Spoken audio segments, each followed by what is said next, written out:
Salut les players, on se retrouve pour une nouvelle vidéo. Déjà, on va vous souhaiter un joyeux Noël, Anderson. Hein. Bah écoute, joyeux Noël à tous les gens qui le fêtent, hein. Tous les gens qui ne le fêtent pas, qui sont en vacances, profitez de vos vacances, hein. Et tous les gens qui ne fêtent pas Noël et qui ne sont pas en vacances, bah écoutez, bon courage à vous. Hein.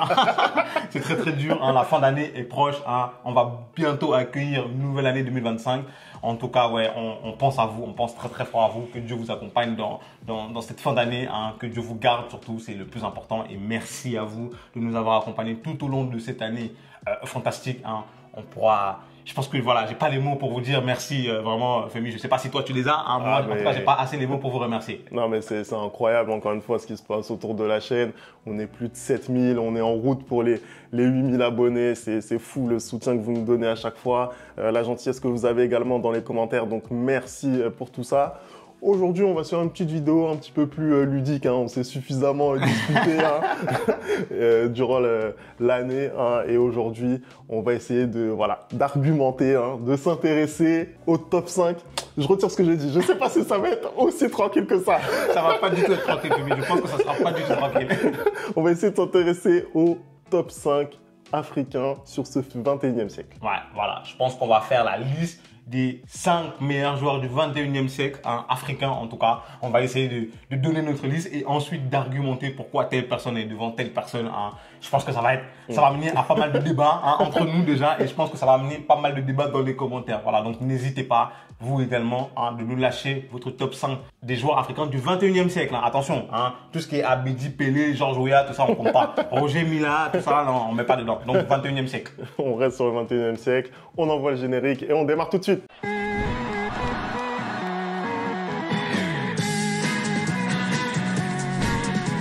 Allez, on commence tout de suite cette vidéo. On va envoyer nos différents top 5, d'accord? Et après, on va commenter un petit peu Attends, Femi. On est quand même en train de faire une vidéo le jour de Noël. Hein? Donc, qui dit Noël, dit habillage de Noël. Est-ce que vous êtes d'accord? Putain, j'apprécie, j'aime mieux. Incroyable. Tu vois la guirlande ou pas? Les effets spéciaux de fou. Bien évidemment, merci au FMK, hein, à la post-production pour ce visuel extraordinaire. Merci à lui et on va enchaîner. Je vais te laisser aller dans la gueule du loup, Anderson. Ah, je vois ça. Et tu vas nous donner ton top 5 et on va débattre tout de suite. Bah écoute, pour mon top 5 africain des joueurs du 21e siècle, j'ai pris en compte plusieurs choses, bien évidemment. Le rayonnement du joueur, le palmarès en club. Et aussi, on est bien évidemment en train de parler des joueurs africains, donc le palmarès aussi en Afrique, hein, en sélection, ce qu'ils ont fait avec leur sélection nationale, autant sur le plan continental que sur le plan mondial. Et donc, sans plus attendre, hein, je sais que ça va commencer à... Est-ce que d'abord on fait des petites mentions spéciales pour les joueurs qui auraient peut-être... Parce que j'ai eu une hésitation pour le top 5 et il y a un joueur qui est passé pas loin de mon top 5. On y reviendra. Donc, on commence sans plus attendre avec la place de numéro 5. Hein. Bien évidemment, elle est pour le pharaon Mohamed Salah. Voilà. Je sais qu'il y a beaucoup d'entre vous qui l'attendaient à la place de numéro 1. C'est pas possible. Là, aujourd'hui, on parle football hein, et c'est pas possible. Donc, en numéro 5, Mohamed Salah, on va argumenter une fois que j'aurai fini mon top. Hein. Commencez pas à vous énerver. En numéro 4, j'ai l'immense lion de la Teranga, hein, Sadio Mané. Voilà, Sadio Mané arrive en numéro 4 de mon classement. En numéro 3, on a le premier Ivoirien. Hein. Je parle de la légende, hein, à la tête défrisée. Je parle de la légende ivoirienne Didier Drogba. Voilà, en numéro 3, j'ai Didier Drogba. Hein. Je vois que tu rigoles beaucoup sur mon classement. Mais je pensais que tu allais le mettre plus haut. Honnêtement, je pensais que tu allais le mettre plus haut. Non. On va débattre. Oui, on va débattre. Parce que du coup, en numéro 2, j'ai pour moi celui que j'estime être le meilleur joueur de tous les temps de la Côte d'Ivoire, à savoir Yaya Touré. Voilà, donc à partir du moment où j'ai Yaya Touré en numéro 2, je ne peux pas mettre Didier Drogba en numéro 2. Voilà. En numéro 1, est-ce que j'ai besoin de le préciser? Non, soyons sérieux. Vous et moi, est-ce que j'ai besoin de préciser qui est le meilleur joueur africain du 21e siècle? Je pense que je n'ai pas besoin de le préciser. Je parle de président, son excellence, Samuel Eto'o-Fils Junior. Samuel Eto'o-Fils, voilà. Samuel Eto'o-Fils en numéro 1, je pense que c'est clair, comme de l'eau de roche, hein, je pense que c'est limpide. Est-ce que tu as besoin d'en faire des caisses, Anderson? Est-ce que tu as besoin? Oui, j'ai besoin. Incroyable. J'ai besoin, c'est le meilleur joueur africain de tous les temps. C'est terrible. Donc voilà mon top 5, Rémi, je ne sais pas ce que tu penses de ce top 5. Hein. Bah écoute, honnêtement, c'est un top 5 qui est archi cohérent. Déjà, Samuel Eto'o, je pense que ça souffre d'aucune contestation. Est-ce qu'on a vraiment besoin d'argumenter? Je pense que parmi ce top 5, c'est peut-être celui qui a le plus gros rayonnement en sélection. Hein. Ça, c'est quand même une part importante, je pense, de ta prise de décision. Exactement. Et en plus de ça, ça a été un joueur incroyable en club. Voilà, je pense que ces années catalanes, ces années interistes parlent pour lui. Il a remporté, c'est combien de Ligue des Champions? Ils disent 3 Ligues des Champions, mais en vérité, il y en a 4 parce qu'il a une Ligue des Champions avec le Real voilà. aussi. Mais tu vois, en fait, le palmarès, il est tellement gros, on ne sait même pas. On sait même pas. Non, mais tu viens de le dire, en sélection, il a 2 cannes. Hein, il a remporté les Jeux Olympiques. Hein, ils ont fait une finale de Coupe des Confédérations aussi. C'est pas rien du tout. En club, c'est le seul joueur qui a réussi à faire le triplé 2 années de suite avec 2 clubs différents. On se rappelle, il a fait le triplé avec le Barça, il a fait le triplé avec l'Inter. Il a été meilleur buteur en Espagne. Hein. Il a gagné, je pense, tous les trophées en club possibles et imaginables avec le Barça et ensuite avec l'Inter. On rappelle que Samuel Eto'o, aujourd'hui, c'est encore le meilleur buteur de toute l'histoire de la Coupe d'Afrique des Nations. Hein. C'est fait d'armes, parle pour lui. Samuel Eto'o, à 18 ans, c'est Real Madrid. Tu vois ce que je veux dire? Le talent, il est là. Et je pense que sur les critères que moi je prends, à savoir le rayonnement du joueur en club, en sélection, et puis même le rayonnement du joueur de manière générale, je pense que c'est vraiment celui qui catalyse le mieux le tout. Hein. En sélection, il a été fantastique. Et en club, il a été fantastique. Samuel Eto'o, qu'est-ce que tu veux que je te dise? En fait, c'est la quintessence même du numéro 9. Moi, je ne vais pas te mentir, si je fais mon classement des meilleurs numéros 9 de tous les temps, Samuel, il est top 3. Il est top 3. Franchement, et moi, je veux discuter. C'est un peu risqué. Je veux discuter avec tout le monde. Samuel, il est top 3. C'est un peu risqué, mais clairement, il est vraiment pas loin du top 5 pour moi, all-time, au niveau des numéros 9. Hein. Franchement, c'est très, très fort ce qu'il a fait. Et puis, il a beaucoup de moments marquants. Je suis désolé, des moments marquants à des instants très importants pour ses équipes. Voilà, la finale, par exemple, du FC Barcelone face à Arsenal en 2006. Même la finale aussi en 2009, où il est buteur. Il est 2 fois buteur en finale de Ligue des Champions. C'est exceptionnel. C'est exceptionnel ce qui fait Samuel Eto'o. Et moi, j'attache énormément d'importance justement au leadership que tu peux apporter. Parce que c'est vrai que de nos jours, il y a énormément de joueurs qui ont peut-être plus staté que Samuel Eto'o. Mais les buts de Samuel Eto'o sont tellement déterminants en fait que voilà, ça fait de lui vraiment quelqu'un qui a réussi à avoir cet accomplissement aussi bien individuel que collectif. Franchement, Samuel Eto'o, qu'est-ce qu'il lui manque? Il manque un ballon d'or, on va pas se mentir. C'est clair, et en plus, et encore même, hein, je pense qu'on lui a volé son ballon d'or, mais on va pas aller là-dessus, hein, on sait comment ils sont les Européens. Bref, en tout cas, tu viens de le dire, et puis c'est quelqu'un qui s'est jamais caché, que ce soit en sélection ou en club, il a toujours pris ses responsabilités, et c'est ce qui fait qu'aujourd'hui, pour moi, c'est clairement le meilleur joueur africain du 21e siècle. Est-ce que tu as d'autres positions que tu veux débattre dans mon top? Bah écoute, dans ton top, moi je débattrais, puisque c'est une voilà, des divergences, peut-être la seule, hein, je spoil un petit peu, Mo Salah, Sadio Mané. Voilà. Bah, en fait, ça a été très compliqué. Ça a été très compliqué de faire ça. Pourquoi? Parce que ce soit, d'ailleurs on l'a pas dit, hein, Samuel Eto'o c'est 4 fois Ballon d'Or africain aussi, hein, le seul avec Yaya Touré. Que ce soit Mo Salah ou Sadio Mané, déjà en termes d'Afrique, c'est 2 fois joueur africain de l'année, tous les deux, 2 Ballons d'Or africains tous les deux. En termes d'accomplissement en club, à Liverpool, ils sont pratiquement les mêmes. Hein. On a quand même un avantage aussi pour Sadio Mané en Autriche, où il a déjà gagné des trophées avec Salzbourg. Donc, en soi, à ce niveau-là, au niveau collectif en club, c'est assez similaire. Au niveau individuel en club, Mo Salah a un peu l'avantage quand même. Mais moi, aujourd'hui, je suis en train de lire le meilleur joueur africain du 21e siècle. Et c'est super important d'avoir gagné la CAN. Et en ce sens-là, Sadio Mané l'a fait avec sa sélection. Il a gagné la CAN, il est arrivé en finale, ce qui n'est pas le cas de Mo Salah aujourd'hui, tu vois. Et moi, je suis désolé, je suis encore une des seules personnes, parce qu'il y a beaucoup de gens qui ne considèrent pas ce trophée comme super important, mais moi je suis encore une des seules personnes à considérer que gagner en sélection, c'est très très important. Après, vous allez me dire, mais dans ce cas-là, pourquoi Didier Drogba est peut-être devant Mohamed Salah? Parce que Didier Drogba en club, c'est quand même 4 premières ligues. Tu vois ce que je veux dire? C'est-à-dire que ses accomplissements en club sont aussi plus importants, à mon sens en tout cas, que ceux de Mo Salah. Mais après, la carrière de Mo Salah n'est pas encore terminée, tu vois. Donc, c'est encore en cours, donc c'est très très difficile de dire à la fin où est-ce qu'il sera classé. Mais aujourd'hui, voilà, c'est aussi cette Coupe d'Afrique des Nations qui fait que je place Sadio Mané devant Mo Salah. Parce qu'en sélection, je trouve qu'il a un plus gros rayonnement que Salah en tout cas. Il a un plus gros impact dans sa sélection que Mohamed Salah. C'est ce qu'on va faire, Anderson. Je vais en profiter pour donner tout de suite mon top 5 parce que tu vas t'apercevoir que on est quasiment sur la même longueur d'onde pour une fois. Hein. Mouille-toi un peu. Oui, non, mouille-toi parce que je vois que tu m'as dit, on a commencé la vidéo, il m'a dit vas-y donne ton top en premier. Je voulais que voilà, vous commencez à m'insulter dans les commentaires. En tout cas, moi j'ai décidé de mettre Sadio Mané en position de numéro 5 dans ce top et de mettre Mohamed Salah en numéro 4. Pour le reste, je suis sur le même podium que toi avec Didier Drogba en 3, Yaya Touré en 2 et Samuel Eto'o en première position. Bon, déjà sur le podium, on est d'accord. Maintenant, on est d'accord. Qu'est-ce qui fait que toi, du coup, tu préfères Mané en 4 et Salah en 5? Écoute, je suis totalement d'accord avec toi sur le fait que remporter une CAN, c'est très important. Ça, c'est vrai que... Pour être meilleur joueur africain quand même... Ça, c'est l'argument massu, tu vois ce que je veux dire. Et moi, j'ai suffisamment défendu sur la chaîne les trophées obtenus avec les sélections pour voilà, dire que cet argument n'est pas bon. Ça, c'est un argument très très bon.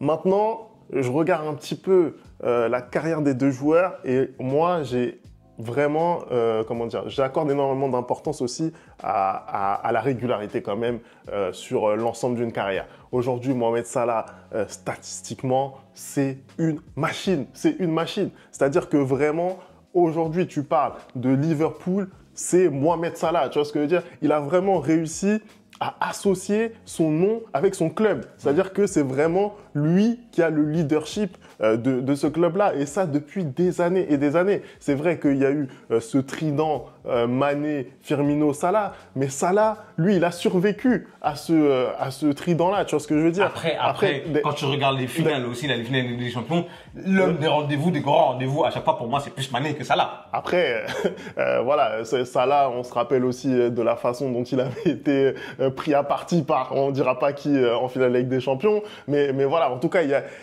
moi, je suis désolé, je trouve que Mohamed Salah, vraiment, pour moi, c'est la prime à la régularité, c'est la prime à vraiment la fiabilité. Il est toujours là et chaque saison, vraiment, il arrive à mettre son nombre de buts et de passes décisives. Il a fini donc 3 fois meilleur buteur de la Première Ligue. Exactement. Mais il est jamais loin du top 5. Donc, c'est vraiment quelqu'un qui arrive à être régulier. Après, oui. Après, Sadio Mané aussi, il a fini meilleur buteur de la Première Ligue. Il me semble à une reprise ou deux reprises. Une seule reprise. Après, ce que je peux comprendre et ce qui peut jouer aussi en faveur de Mohamed Salah, c'est quand même que Mohamed Salah, il a été élu 2 fois joueur de Première Ligue. Tu vois, c'est quand même quelqu'un... Pour le coup, sur la régularité, je suis d'accord avec toi. C'est-à-dire que saison après saison, soit il a les mêmes stats, soit il s'améliore. Tu vois, il ne flanche pas. À aucun moment, il ne sort, par exemple, du top 5 des buteurs. Tu me le disais juste avant qu'on commence à tourner la vidéo. Mais Femi, je suis désolé. C'est-à-dire qu'aujourd'hui, si on devait te dire de classer dans les meilleurs joueurs de tous les temps, je pense que je pourrais mettre Salah devant Mané. Mais aujourd'hui, je suis en train de classer les meilleurs joueurs africains du 21e siècle.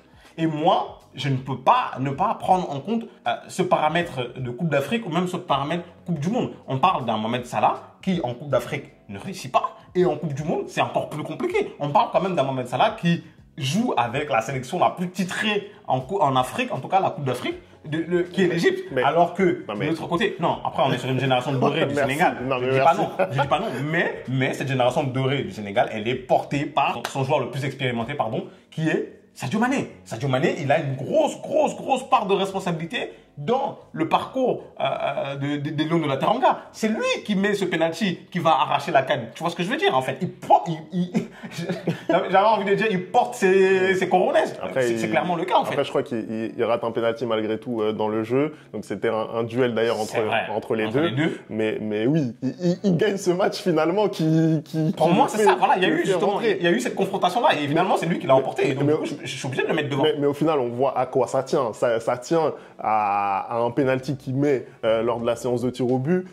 Il a loupé aussi, on le rappelle, un penalty durant ce match-là. Donc au final, on voit que quand même, ça se joue à rien. Au final, Salah, il aurait très bien pu remporter cette séance de tir au but. Mais il l'a pas fait. Non, mais je dis pas le contraire. Et encore une fois, je comprends, tu vois. Ça a été pour moi aussi l'objet d'une réflexion. Mais voilà, je trouve quand même que Salah, foncièrement, je trouve c'est au-dessus. Tu vois ce que je veux dire? Oui, on aura beau dire, c'est au-dessus. Les statistiques individuelles et même le rayonnement en club, c'est beaucoup plus au-dessus. Mais mine de rien, moi je suis désolé, Salah, il a mis du temps à éclore. On se rappelle que à Chelsea, c'était pas ça. On se rappelle qu'à la Roma, ça commençait un peu à être ça. Et finalement, il vient éclore du côté de Liverpool. Alors que l'inverse, c'est Mané à Salzbourg, c'était déjà très bon. Hein. Il arrive à Liverpool, c'est aussi très très bon. Et il va du côté du Bayern, même s'il reste pas longtemps, il gagne encore, tu vois. Donc il a gagné à chaque fois là où il est parti. Mané, aujourd'hui, je ne sais pas encore ce qu'il va faire à Al Nassr, mais Mané, aujourd'hui, pratiquement partout où il est passé, il a gagné. Et il s'est imposé. Tu vois ce que je veux dire? Donc, au final. C'est quand même. C'était plus compliqué. C'est plus compliqué, certes, ce que tu veux ou pas, mais aujourd'hui, si tu regardes son palmarès en club, il a gagné partout. Non, mais je dis pas le contraire. Vraiment, je suis. D'ailleurs, vous dites-nous ce que vous en pensez en commentaire. Voilà, on voit que c'est le principal point d'achoppement, mais pour le reste, on était plus ou moins en phase. Femi, c'est vrai quand même que dans mon top, il y a peut-être un joueur qui va faire parler par son absence et aussi par son palmarès, mine de rien, parce qu'au final, il remplit les critères que justement je considère moi comme étant nécessaires pour apparaître dans cette liste-là. Et j'ai longtemps hésité à le mettre numéro 5. Il s'agit de Riyad Mahrez. Parce que, pour le coup, on est avec un joueur qui a gagné à la fois avec sa sélection cette Coupe d'Afrique des Nations et qui a aussi gagné avec son club. Et de quel club on parle? Tu vois, il a gagné avec Manchester City, mais il a gagné aussi cette épopée avec Leicester.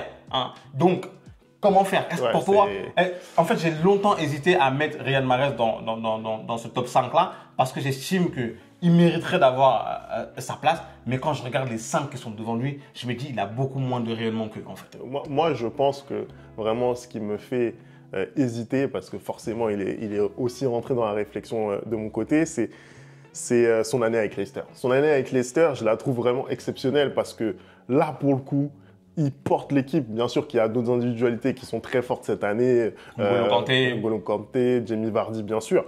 Mais c'est vrai que Riyad Mahrez, ce qu'il fait cette année-là, c'est vraiment exceptionnel. Après, il y a un petit peu aussi la prime à la nouveauté. Tu vois, tu sais pas trop. Est-ce qu'il va pouvoir confirmer? Donc, c'est vrai que sur son CV, même si c'est une saison exceptionnelle, elle a peut-être moins de poids que d'autres saisons, d'autres joueurs qui ont été exceptionnels. Plutôt réguliers pratiquement toute leur carrière. Exactement. Après, il s'est pas non plus écroulé parce que quand il a fait Leicester, il allait à City après. Non, je dis pas qu'il s'est écroulé, je dis pas ça, mais en tout cas, le caractère vraiment exceptionnel de sa carrière, pour moi, se situe là. C'est le principal fait d'armes parce que effectivement, il a gagné la Ligue des Champions avec Manchester City, bien sûr, mais on sait que ce n'est pas un des maillons essentiels de City. Et puis, tout au long de sa carrière à City, même s'il a été très bon, il a été quasiment titulaire la plupart du temps, mais on a quand même senti chez Pep Guardiola qu'il n'y avait pas une confiance vraiment indéfectible comme d'autres éléments de cette équipe de Manchester City. Aujourd'hui, à City, en tout cas les gens avec qui il a joué, quand tu penses à City, tu ne penses pas directement à Riyad Mahrez. Tu ne penses pas directement à Riyad Mahrez et tu penses à beaucoup de joueurs avant lui. Tu vois ce que je veux dire? Tu penses, typiquement l'année où ça gagne la Ligue des Champions, tu penses à De Bruyne, tu penses à Bernardo, tu penses à Haaland. Voilà, tu vois ce que je veux dire? À un moment donné, c'est compliqué aussi de dire de Riyad Mahrez que il est vraiment prépondérant dans cette Ligue des Champions, même s'il l'a remporté, c'est son mérite. Hein. Mais voilà, pour moi, c'est trop léger par rapport à la fois à Sadio Mané et à la fois à Mohamed Salah et par rapport aussi à ce qu'il représente. Après, j'entends les Algériens qui vont venir nous dire que voilà, ça a été un leader exceptionnel pour sa sélection, pour aller chercher justement cette Coupe d'Afrique des Nations. Et ça, c'est vrai que il n'y a rien à dire, tu vois. Il a été vraiment, il a mis des buts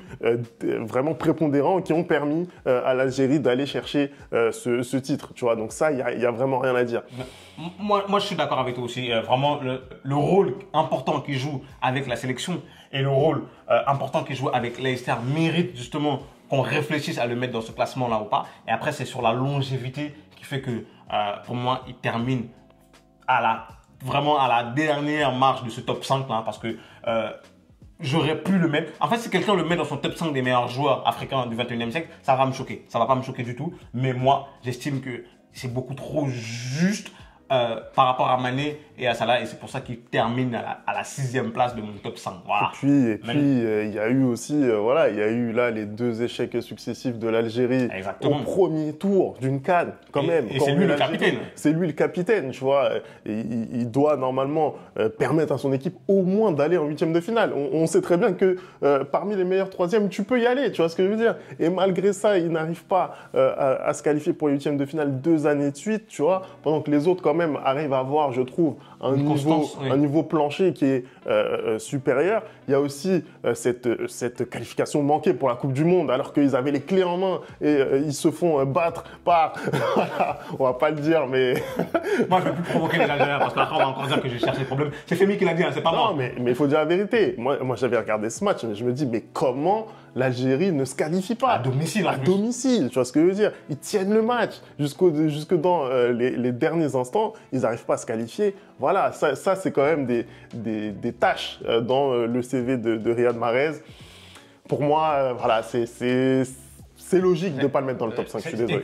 Après, il y a un autre point quand même. Il y a un autre point. Je pense qu'en faisant le classement, je me suis rendu compte, je me suis vraiment posé la question pendant longtemps de la position de Didier Drogba.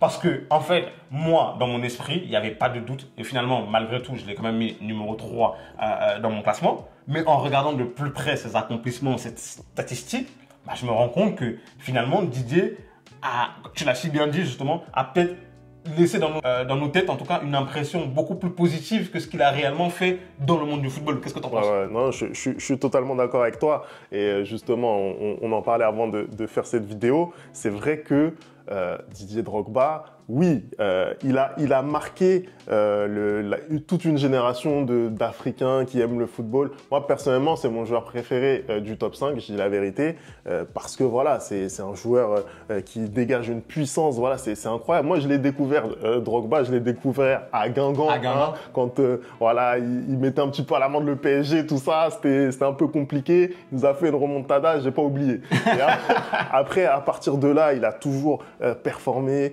il est allé à Marseille, après il y a eu ce transfert à Chelsea, etc., etc. Et c'est vrai que moi, j'ai tout de suite kiffé vraiment sa puissance en fait sur le terrain, ce qui renvoie parce qu'il n'a pas de qualité intrinsèque. On va pas dire que c'est un énorme joueur de tête, on va pas dire qu'il est super technique, etc. Après, c'est quand même quelqu'un qui joue très très bien au but. Hein, il y a le physique qui joue quand même pour lui, malgré tout. Mais c'est vrai que voilà, ce qui ressort, c'est que déjà, c'est un attaquant archi complet. Voilà, il est capable de marquer pied droit, pied gauche, tête. Et comme tu l'as dit, il y a ce jeu en pivot, ce jeu dos au but. Drogba, c'est quelqu'un qui faisait très peu d'erreurs balle au pied. J'ai regardé un petit peu, j'ai revu ce qu'il faisait quand il était joueur. On s'aperçoit vraiment du peu d'erreurs qu'il faisait avec le ballon. C'est fou, c'est fou. Moi, j'avais pas voilà, cette vision-là, tu vois. Donc, énorme joueur, il n'y a pas de souci là-dessus. Après, c'est vrai que les trophées, les accomplissements individuels, ça fait défaut à Didier Drogba, ça fait défaut. Et on le voit, bon, il termine effectivement 2 fois meilleur buteur de la Première Ligue, mais tu vois, comparé à un Salah par exemple, après, plus aucune apparition dans le top 5 des meilleurs buteurs de la Première Ligue. Donc, il y a un problème, je trouve, de régularité peut-être dans la performance. Et puis aussi, bien entendu, il y a le fait qu'il n'arrive pas, lui aussi avec une génération dorée, à remporter la Coupe d'Afrique. Voilà. Je pense que le coup de grâce, le coup de massue même, c'est le fait que dès qu'il annonce sa retraite, l'année qui suit, cette sélection ivoirienne arrive à remporter la Coupe d'Afrique. Je pense que c'est vraiment la tâche sur son CV de footballeur, ça, le fait de ne pas avoir gagné un trophée national avec la Côte d'Ivoire, alors que la génération qu'il a eue, elle était exceptionnelle, tu vois. Et c'était vraiment lui aussi qui portait cette génération. Malheureusement, ils n'ont pas réussi à gagner. Après, peut-être aussi que là, tu vois, par rapport à Samuel Eto'o aussi, parce qu'on les oppose souvent, tu vois, on les met souvent en concurrence. Alors qu'il n'y a pas de quoi. Voilà, il en rajoute encore. J'envoie juste un petit message. Il n'y a vraiment pas de quoi, mais bon, vas-y. Mais peut-être que justement, sur le terrain, il manquait un petit peu de leadership, tu vois ce que je veux dire.